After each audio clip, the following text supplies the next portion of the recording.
तो चंद्रयान-3 को लेकर बड़ी खबर यह है कि उसका डी बूस्टिंग प्रोसेस लैंडर का शुरू हो गया। वो पहला चरण उसका आज खत्म हो गया, यानी उसकी स्पीड को धीमी किया गया, इंजन को चालू करके वापस से बंद कर दिया गया है।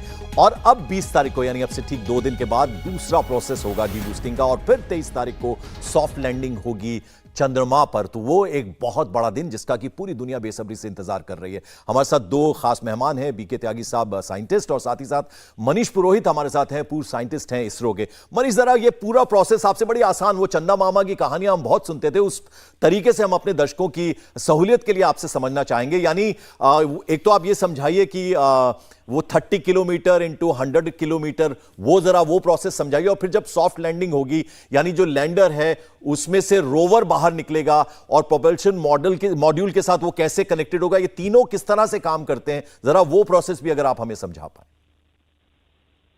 बताता हूँ। देखिए पंकज जी, इसका पैसे समझिए कि आज जो पूरा इवेंट हुआ है ना, उसमें हुआ क्या है। ये चांद है और विक्रम जो है चांद के चारों तरफ 153/163 की कक्षा में ऑर्बिट में घूम रहा था। अब हुआ ये कि जब विक्रम ने अपना एक पॉइंट कवर करा तो हमने इंजन फायर करके उसकी स्पीड कम कर दी, जिससे कि उसका जो दूसरा पॉइंट है, जो क्लोजेस्ट पॉइंट था, जो 153 किलोमीटर का था, वो घटकर तकरीबन 113 किलोमीटर हो गया है। अब वो जब चांद के नजदीक से निकलेगा तो 113 किलोमीटर नजदीक होगा, और जब दूरी से निकलेगा तो वो अभी शायद 157 किलोमीटर हो जाएगी। 20 तारीख को हम क्या करेंगे, फिर से जो डी बूस्टिंग करेंगे, तो फिर से इस राउंड में हम इस डिस्टेंस को, जो 113 किलोमीटर है, इसको हम और कम कर देंगे, जिससे हम चांद के और पास आ जाएं। क्योंकि हमें 23 तारीख को ये जो नजदीकी वाला जो डिस्टेंस है ये करना है 30 किलोमीटर, और जो दूरी वाला डिस्टेंस है ये करना है 100 किलोमीटर।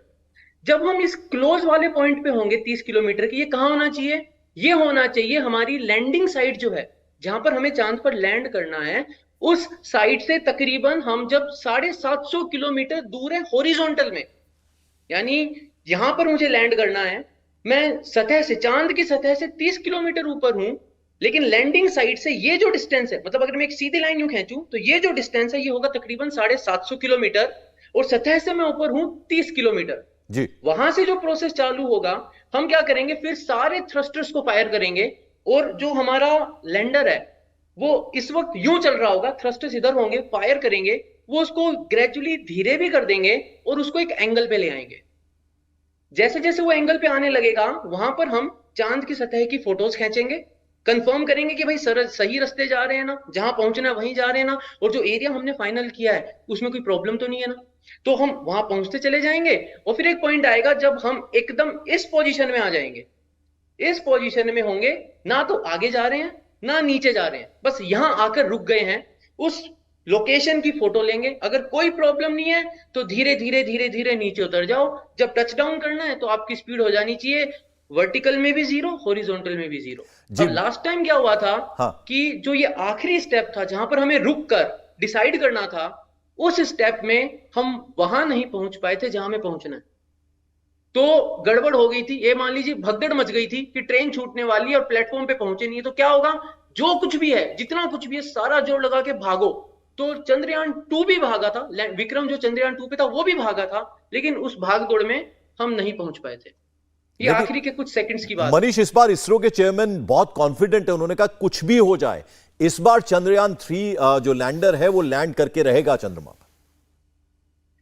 देखिए ऐसा ना कि ये कॉन्फिडेंस कैसे आता है, ये कॉन्फिडेंस आने का जो एक बेसिक कारण है वो ये है कि हमने चंद्रयान 2 के टाइम में जो कुछ भी पॉसिबल गलतियां हो सकती थी, जरूरी नहीं है कि वो हुई, लेकिन जो हो सकती थी, उन सभी गलतियों को हमने ये माना कि हाँ ये भी गलत हुआ होगा, ये भी गलत हुआ होगा। तो ABCD पूरी लिस्ट बनाई, जिसमें हमने सबसे पहले सेंसर्स को देखा कि हो सकता है ना, जो कैमराज फोटो खींच रहे थे, फिर वो फोटोज को कंपेयर कर रहे थे, उसमें टाइम ज्यादा लग गया। तो इस बार हमने क्या किया है, उस ड्यूरेशन को ही कम कर दिया है। पिछली बार जहां पर मेन प्रॉब्लम पैदा हुई थी, हमने उस पार्ट की ड्यूरेशन ही कम कर दिया। हमने कहा कि चलो इसकी जरूरत ही नहीं है, हम ऑलरेडी पहले से तैयार होके जाएंगे, हम बेटर कैमराज लेके जाएंगे, बेटर सेंसर लेके जाएंगे।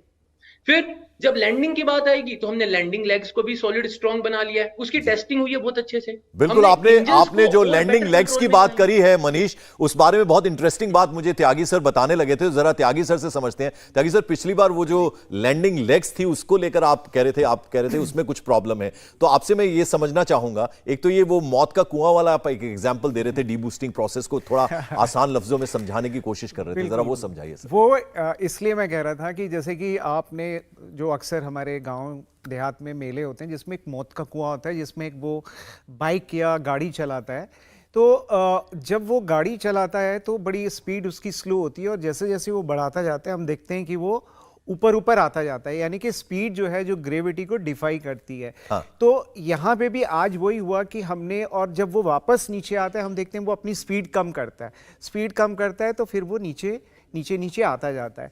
तो आज जो हमने किया है वो जो ऑलरेडी आपने देखा होगा कि जब हमारे अर्थ के मैक्सिमम ऑर्बिट से जो पांचवें जो चक्र जो लगा रहा था उसमें वो चंद्रमा के जो सबसे कहीं फर्दस्ट जो सबसे दूरी वाला ऑर्बिट था उसमें गया था, उसके बाद वो नीचे नीचे आता गया, उसकी स्पीड जो है वो कम करती गई। और आज हमने जो एक मतलब जो डिज़ायर्ड हमारा ऑर्बिट है उसमें इसको लाने की कोशिश करी है, और जो दूसरा होगा जिसमें हमारा 30/100 शायद 150 वाला है उसमें हम लेकर आएंगे, और उसके बाद जो फाइनल कल्मिनेशन है वो हमारा शुरू हो जाएगा। तो डीबूस्टिंग का मतलब यही था कि जितना हमें स्पीड हम कम करेंगे हम लोअर ऑर्बिट में फॉल कर जाएंगे। तो आज हमने वही किया है, हम और चंद्रमा के नज़दीक पहुँचे हैं। और सर वो जो कमजोर लेग्स वाली आप बात बता रहे थे, कमजोर लेग्स वाली, वो उसमें ये था कि जैसे कि कितना वो शॉक जो है एब्जॉर्ब कर सकता है। हम देखते हैं ना कि हमारे व्हीकल्स में भी शॉकर्स लगे होते हैं, बिल्कुल, उनका कि बहुत आपको रोल रहता है। धक्के ना जी, लगें, जी। और आप गाड़ी में बैठे हुए हैं और अंदर आपको शॉक ना लगे, क्योंकि अंदर जो हमारा एक बड़ा डेलिकेट प्यारा सा प्रज्ञान है जो जिसमें बहुत सारे सेंसर हैं और उसको बहुत इंपॉर्टेंट टास्क जो है वो दी गई है, तो उसको हमें प्रोटेक्ट करना है। तो सॉफ्ट लैंडिंग में वैसे तो सारी चीज़ इंश्योर कर ली गई है कि वो बिल्कुल आराम से, जैसे कि एक पक्षी उतरता है ज़मीन पर उसी तरीके से उतरे लेकिन किसी वजह से, मतलब एक ये कहें कि एक सेकंड शील्ड है जिसमें उसकी लेग्स में जो बूस्टर कहेंगे जो शॉक एब्जॉर्प्शन जो कैपेसिटी है उसको इन्हेंस किया गया है, यानी कि वो काफ़ी सारे शॉक, अगर वो लैंडिंग में थोड़ी सी भी कहीं की थोड़ी हार्ड लैंडिंग की तरफ जाती है तो वो शॉक जो है वो एब्जॉर्ब करेंगी लेग, और जो अंदर प्रज्ञान है उसको कोई नुकसान नहीं होगा। मनीष, चूंकि बहुत यंग स्टूडेंट्स भी आपको सुन रहे होंगे, देख रहे होंगे, तो जरा उनकी बहुत क्यूरियोसिटी रहती है स्पेस प्रोग्राम्स को लेकर, बहुत ज्यादा दिलचस्पी रहती है, तो जरा आप ये सिनर्जी चाहिए होती है जो लैंडर जब लैंड करेगा, सॉफ्ट लैंडिंग 23 तारीख को जब उसकी होगी चंद्रमा पर, और फिर उससे रोवर बाहर निकलेगा, तो रोवर, लैंडर और प्रोपल्शन मॉड्यूल और इसरो, ये किस तरह से कोऑर्डिनेशन होता है, किस तरह से ये काम करते हैं, जरा वो अगर आप हमें समझा पाए। देखिए होगा क्या, जो लैंडर है, एक बार रोवर उससे जब बाहर निकलेगा तो रोवर सिर्फ लैंडर से कम्युनिकेट करेगा। रोवर जो है वो किसी और से कम्युनिकेट नहीं करेगा, उसका कम्युनिकेशन सिर्फ और सिर्फ लैंडर से होगा। लेकिन जो लैंडर है वो सीधा ग्राउंड स्टेशन से कम्युनिकेट कर सकता है, वो चंद्रयान 2 के ऑर्बिटर से कम्युनिकेट कर सकता है, और जो हमारा प्रोपल्शन मॉड्यूल है वो उससे भी कम्युनिकेट कर सकता है। तो हमने कोई ये चांस भी नहीं छोड़ा है, क्योंकि लास्ट टाइम अगर आप मतलब चंद्रयान 2 के टाइम की बात करें तो सबसे बड़ा जो एक सवाल आया था वो ये आया था कि कम्युनिकेशन ब्लैकआउट हो गया, कि हमारा कम्युनिकेशन टूट गया। भाई कम्युनिकेशन टूट गया, ये तो एक बहुत मतलब दिल दहला देने वाली बात है। आपने किसी को भेजा और फिर मतलब वो वहां उतरा नहीं उतरा, पहुंचा नहीं पहुंचा, आप पता ही नहीं लगा पा रहे क्योंकि कम्युनिकेशन टूट गया।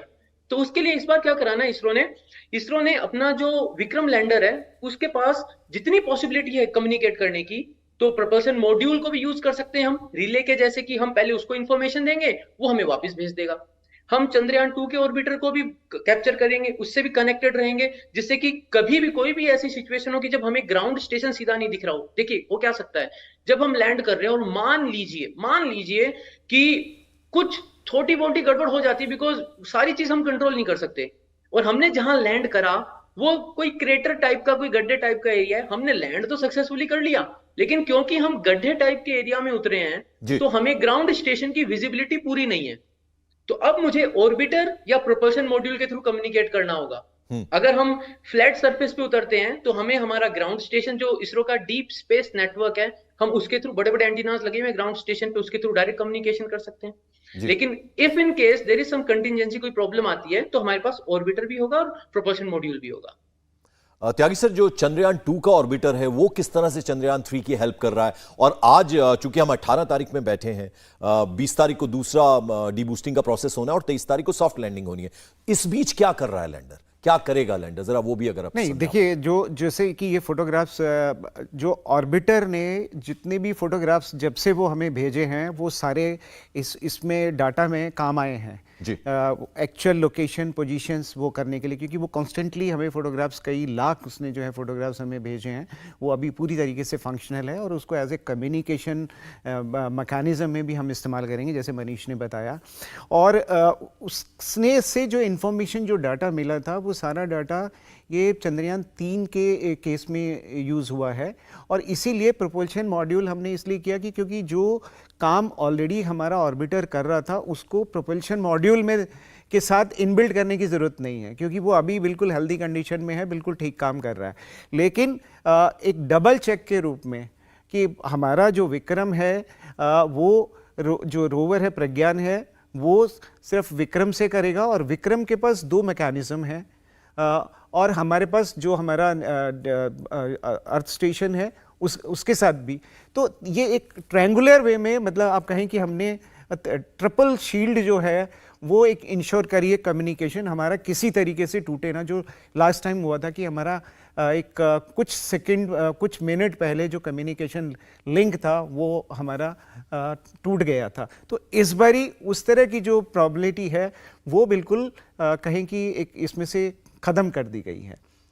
और ये और इस जो जैसे कि एक मनीष भी बता रहे थे कि जो सारी चीज़ों का जो कल्मिनेशन है, कन्वर्जेंस जो है, वो 23rd को होगा, जिसमें कि हमारा एक तरीके से कहें कि जब हम बड़े फैशन शो के केस में एक टर्म यूज़ होती है कि हमारा जो प्रज्ञान है, when it will come out, he will be the show stopper, not show stopper in real sense, but वो अपना काम जो है 15 दिन तक, 14 दिन तक करेगा, डाटा हमें भेजेगा। बट जो पूरे मिशन का कहें कि एक तरीके से जो कल्मिनेशन होगा वो प्रज्ञान है, when it will come out from the Vikram. Manish, चूंकि हम आपसे जब बात करते हैं तो इसरो के पूर्व साइंटिस्ट से हम बात कर रहे होते हैं, तो जरा हम वो अनुभव आपसे जानना चाहेंगे। ये जो आज हुआ है, यानी डीबूस्टिंग का जो प्रोसेस हुआ है, कैसे तालियां बजती हैं, कैसे खुशियां मनाई जाती हैं, जो स्पेस सेंटर होता है, जरा वो अंदर का दृश्य कैसा रहता है, थोड़ा वो भी हमसे बताएं। और 23 तारीख को जब सफलतापूर्वक चांद पे लैंड करेगा लैंडर, तो वो क्षण कैसा होता है, तो जरा वो आपके अनुभव से हमें बताएं आप। देखिए, जब भी ऐसा कुछ बड़ा अचीवमेंट होता है इसरो में, तो सबसे पहले तो मतलब जो भी आपके सबसे नजदीक खड़ा है, आप उसके गले लगते हैं, और फिर जो भी आपको दिख रहा है सबसे हाथ मिलाया जाता है, सबको बधाइयां दी जाती है। मतलब क्योंकि देखिए, ये जो मिशन होते हैं, ये किसी एक अकेले इंसान के भरोसे या किसी एक सब सिस्टम के भरोसे नहीं होते, ये एक पूरे परिवार का, इसरो के कंप्लीट फैमिली का एक वर्क होता है। और सबसे जो बेस्ट पार्ट लगता है इसरो का, वो लगता है कि जब ये सक्सेस होती है, उसके बाद एक अनाउंसमेंट होता है कि भाई अब मिठाई मिलने वाली है। तो सबको वो मिठाई चाहिए होती है, क्योंकि वो मिठाई जो है वो कुछ भी हो, लेकिन उस मिठाई के अंदर जो मिठास होती है वो परिश्रम की होती है। और मैं भूल नहीं सकता वो मोमेंट्स। मंगलयान के टाइम की बात तो मुझे बहुत अच्छे से याद है, जहां पर अनाउंसमेंट हुआ था, भाई सक्सेसफुली हम पहुंच गए हैं, मंगल के चारों तरफ चक्कर काट रहे हैं, मार्स इंसर्शन हो गया है, और हम भागे थे उस लड्डू के लिए, क्योंकि वो लड्डू खाने के बाद हमें पता चला था कि हाँ भाई, मेहनत बड़ी मीठी है।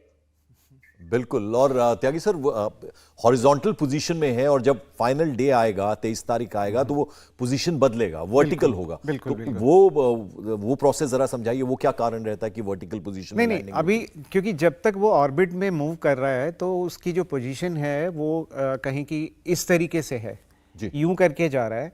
और उसको लैंड करने के लिए जो उसमें जो कहें कि हमारा बूस्टर्स जो लगे हुए हैं, जिससे आज हमने डीबूस्ट किया है, वो इस तरीके से होगा।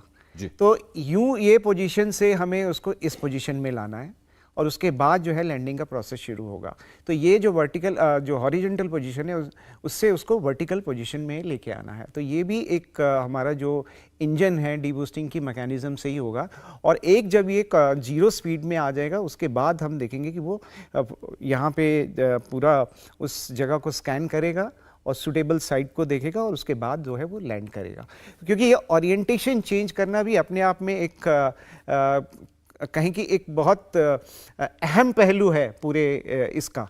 नहीं तो क्या होगा कि वो अगर वो ओरिएंटेशन चेंज नहीं होता है तो हमारा जो जिस तरीके से हमने प्लान किया है वो चीज़ें टारगेट जो है वो अचीव नहीं हो पाएंगे। मनीष, जरा आप चूंकि बताते हैं, आप और त्यागी सर बहुत ही इंटरेस्टिंग तरीके से बता रहे हैं, तो बहुत क्यूरियोसिटी और भी बढ़ती है। आप जरा ये बताइए कि एक तो ये कैसे पॉसिबल होता है। हमने आज 4 बजे का वक्त था, जब पता था कि डीबूस्टिंग प्रोसेस होगा तो हम ये खबर दिखा रहे हैं, लेकिन ये जो पूरा प्रोसेस हो रहा है इसकी मॉनिटरिंग कैसे पॉसिबल हो पाती है? इसरो जो है कॉन्टिन्यूअसली जो पूरे साइंटिस्ट हैं वो देखते रहते हैं, मॉनिटरिंग होती रहती है कि अब ये प्रोसेस हो रहा है। और आज हम बार बार ये कह रहे हैं कि चांद का दरवाजा खटखटा दिया है लैंडर ने। 20 तारीख को क्या होने वाला है, 20 तारीख को क्या होगा, कैसे हम एक स्टेज आगे बढ़ रहे हैं, और फिर 23 तारीख को फाइनली हम अंदर दरवाजा खोल के पहुंच ही जाएंगे।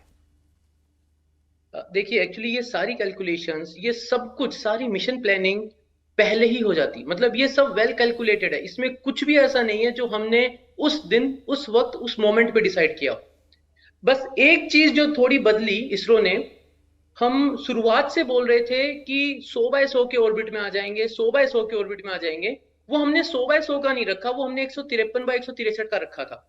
अब उसी दिन ऐसा भी हुआ कि कुछ ही घंटों बाद उस ऑर्बिट के अंदर लूना 25 का एंट्री हो गया था, क्योंकि रशियन मिशन जो था उन्होंने डिसाइड करा था और वो उस ऑर्बिट में आ गए थे, जिस ऑर्बिट से अब वो डीबूस्ट करेंगे। उनको भी तो डीबूस्ट करना होगा और वो डीबूस्ट करेंगे। वो तो 21 तारीख को उतरना चाहते हैं, क्योंकि वो जहां लैंड करना चाहते हैं वहां पर सूरज 21 तारीख को ही दिख जाएगा, तो वो वहां लैंड करना चाहते हैं। उनका प्रोसेस वो भी डीबूस्टिंग प्रोसेस है, वो भी सॉफ्ट लैंडिंग प्रोसेस है, अपना प्रोसेस भी सेम है। ये सारी कैलकुलेशंस सब कुछ लिखा हुआ है उस एल्गोरिथम में।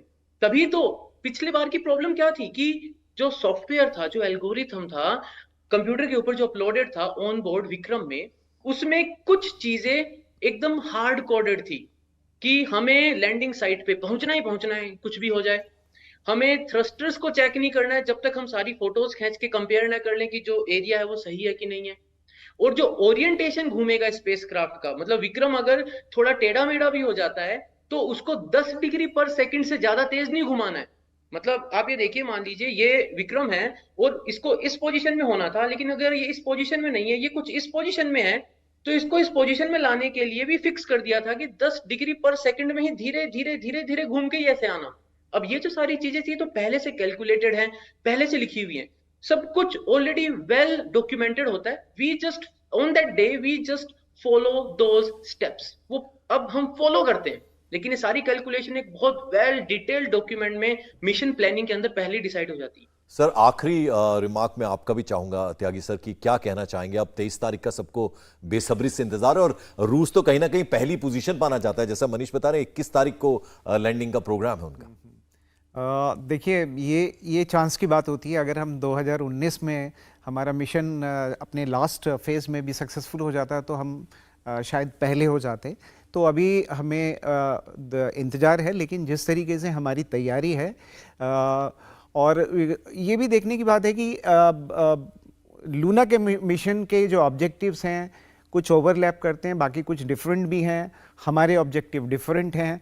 और वो जो एक हमारा कहीं की एक मिशन मोड में जिस तरीके से हम पिछले 3 सालों से इस मिशन को सक्सेसफुल करने में जुटे हुए थे, वो हम देख रहे हैं कि 23 तारीख को अगर वो हो जाता है तो ये अपने आप में एक बहुत बड़ा मोरल बूस्ट है पूरी, not only for ISRO but entire scientific community के लिए और हर एक भारतीय नागरिक के लिए। बिल्कुल, तो भारत के लिए बहुत बड़ा क्षण है। बहुत बहुत शुक्रिया बीके त्यागी सर आपका, मनीष पुरोहित आप हमारे साथ जुड़े, आप दोनों का बहुत बहुत शुक्रिया। इंडिया टीवी हर वक्त हर जगह डाउनलोड करने के लिए सर्च करें India TV news Google play store या ऐप स्टोर पर।